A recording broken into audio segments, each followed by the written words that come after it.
शिक्षा और संस्कार। तो हम लोग भोजन, शिक्षा और पहनावा पर बात करेंगे। भोजन कैसा हो जिसको पचाने में ज्यादा ताकत ना लगे। जैसे चावल लोग खाते हैं, जल्दी पच जाता है, फिर भूख लग जाती है। दो चार बार जो है मलमूत्र त्याग करने गए, फिर भूख लग गई। तो जीवन में पोहा, सूजी, मैदा, अरे राम जी फल तोड़ तोड़ के खाए, थोड़ी बहुत जो मिल जाते थे। आप लोगों को जो है, आप लोगों को ये बताया जा रहा है कि आप लोग भोजन ऐसा हो सरलता से उपलब्ध हो जाए, भोजन सरलता से उपलब्ध हो जाए। और जब भोजन सरलता से उपलब्ध हो जाएगा, आपको बहुत ताकत नहीं लगेगी भोजन पचाने में। शिक्षा, शिक्षा ऐसी है जिससे आपका जीवन बदले, आपके जीवन में परिवर्तन आए, क्रांति लाने वाली शिक्षा होना चाहिए। राम जी कौन सी क्लास तक पढ़े थे बताइए, किसी को पता है? राम जी के पास कौन कौन सी डिग्री थी पता है? राम जी के पास कोई डिग्री नहीं। राम जी खुद एक डिग्री है। जहां खड़े जाए वही बोले राम जी। राम जी के पास किसी बैंक का एटीएम नहीं है। ये खास बात है, क्या है? क्योंकि गुरुकुल में पढ़ने वाले हैं, और जो गुरुकुल में पढ़ते हैं वो देवता बन जाते हैं। राम जी गुरुकुल में पढ़े, कृष्ण जी गुरुकुल में पढ़े। जो लोग भी गुरुकुल में पढ़े हैं उन लोगों के जो है उनका जीवन ही अलग रहा है। आज स्कूल में पढ़ने वाले बच्चे और तो और हमारी कुछ माताएं जो पढ़ाती भी होंगी या नहीं पढ़ाती होंगी, तो आसपास संपर्क में लोग होंगे। शिक्षा, राम जी पढ़े तो क्या है गुरुकुल में, क्लास नहीं बदली, और क्लास नहीं बदली लेकिन जीवन बदल गया। आज क्लास तो बदल जाती है लेकिन जीवन नहीं बदलता है। तो बदलना क्या, क्लास बदलना है या जीवन? आपको बताएं, और पहले ही बता चुके हैं। ये भैया लोग बैठे हैं, दोनों बालक, ये दोनों बालक हैं, ठीक है? एक बड़े महाराज जी और एक साईं राम जी। इनसे हम हमेशा कहते हैं पास होने के लिए मत पढ़ो, डिग्री कोई दिक्कत नहीं, ऐसा ज्ञान अर्जित करो जैसा राम जी ने किया, जैसा कृष्ण जी ने किया, और मर्यादा में बंधे रहो। हमने आपसे बताया इनको साथ में लेके चलने का कारण ही यही है। दो फायदे के हमने इन्हीं को बताया, जबकि लोग बताते हैं। हमने कहा देखो सबसे पहला फायदा, पिता को चिंता होती है कि मेरा लड़का क्या कर रहा होगा, ठीक है? तो साथ में बैठे तो पता ही क्या कर रहे हो। दूसरा, पिता कैसा बनाना चाह रहा है, तो पिता जैसा है वैसा अपनी संतान को बोल कर नहीं आचरण से उपदेश दे। तो बच्चे जैसे जब आप लोग सीख रहे हो, आप लोग समझ रहे हो, तो इनको भी तो शिक्षा मिलेगी, इनके भी तो समझ में आएगा। कल ये कुछ नहीं बनेंगे, लोभी नहीं बनेंगे, मेरे को इतने में खुशी मिल जाएगी। हम कहते हैं बेटा कुछ मिले तो सबसे पहले तुरंत आधा बांट दो, आधा तुरंत, क्योंकि पूरा अपना नहीं है, पूरा ही नहीं है अपना।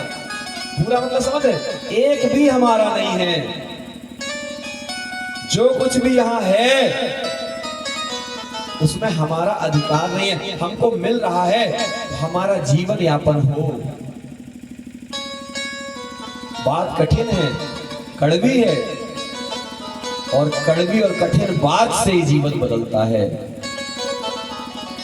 आपने खूब अच्छे नंबर पा लिए नकल कर करके। हमारी बेटियां खूब नकल करती नहीं करती, नकल करती हैं हमारी बच्चियां। बोले बच्चियों को लोग चेक भी नहीं करते, मैडम सर लोग तो बढ़िया लुका लुका के जो है नकल ले जाते हैं। और हमारी माताएं कई पास हुई होंगी नकल कर करके, ठीक है? कोई दिक्कत नहीं, आप पास हो गए, आपका जीवन कट गया।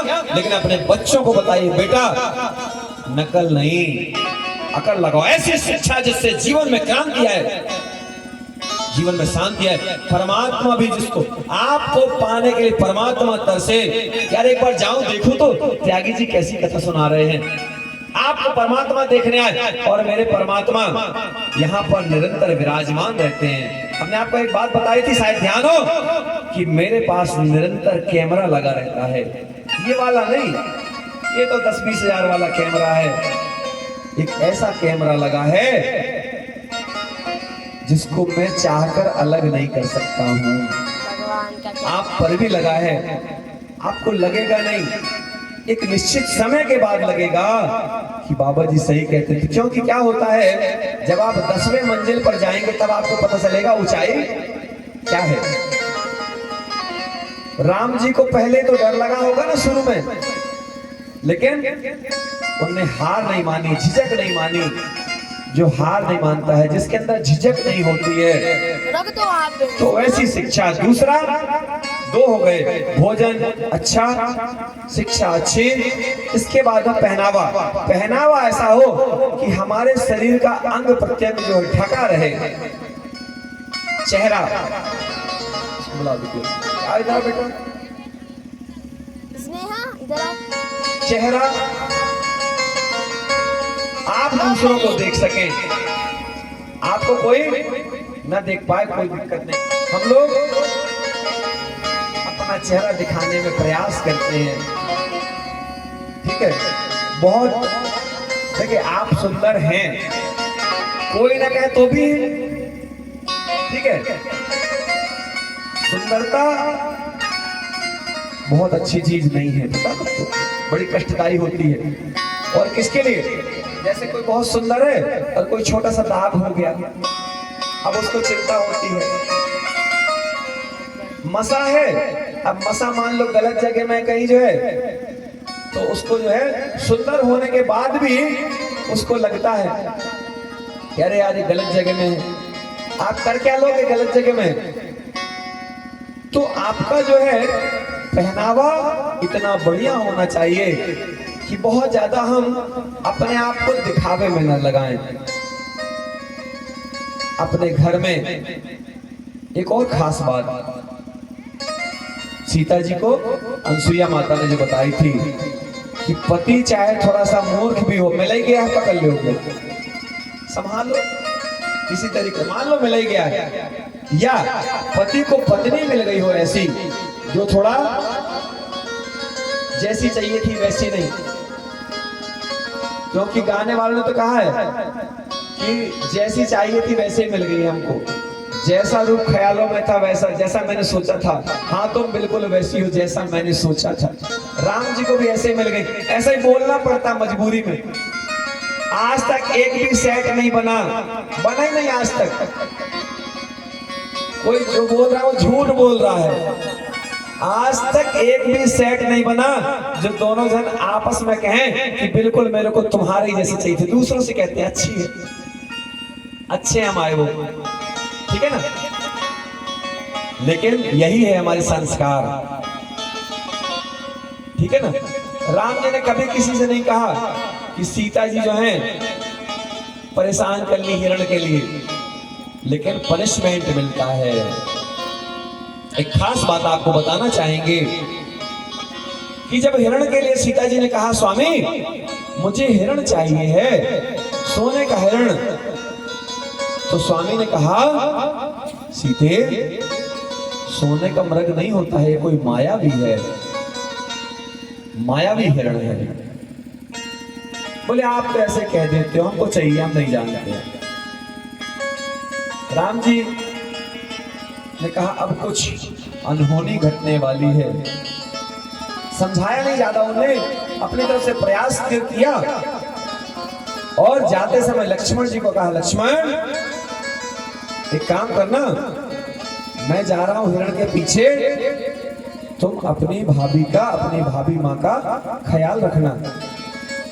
और हमने एक बात और आपको बताई थी कि भाभी को माँ ही मानना, भाभी माँ ही स्वीकार करना।